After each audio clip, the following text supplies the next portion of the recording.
Kohtunikud on täna Grigori Ošomkov. Esimene abi on Neeme Neemlaid, teine abikohtunik Rasmus. Valmistused ja alustame. Mängivad tagant läbi.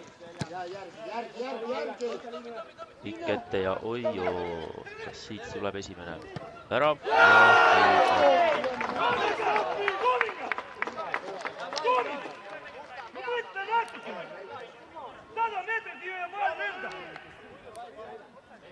Värava autoriks on. Pall läheb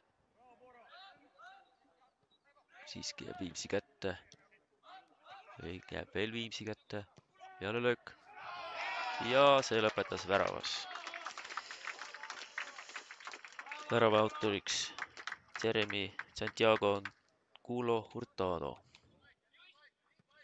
Viimsile pikk ette. Fofana kastis palliga. Ai, ja siit tuleb penalti koht.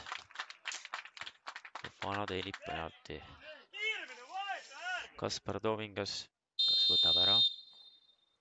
Fofana otsib. Ai, siiski. Joonas kindel aimas suuna ära, hüppas ka ette, aga läks käte vahelt siiski läbi. Rolintsikov läks overlappi. Saabki palli. Kastis.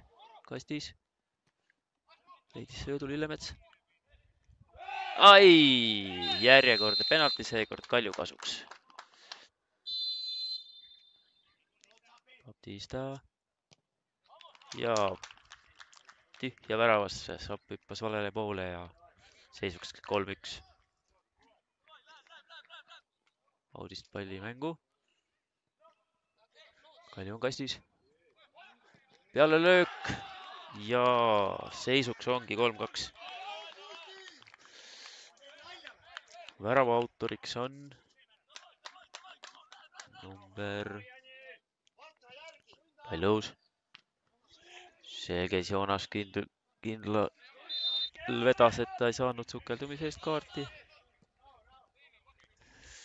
Erik Steinberg küll nõudis seda.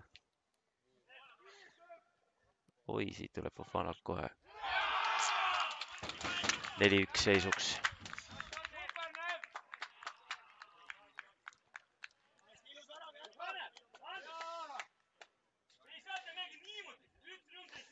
Väravesine oli hästi Viimsi poolt tühjaks mängitud ja väravat ka väravast väljagi ei olnud vastu võtmas. Ode. Ja siit tuleb peale löök. See ei tule. Ja peale seda lööki on ka mäng vist tehtud. Otse müüri.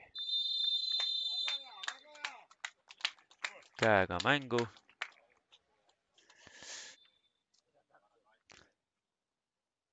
Krimm lööb ja Joonas kindel kaitseb selle ära. Ja sellega on ka mäng tehtud. 1-3 Viimsi kasuks.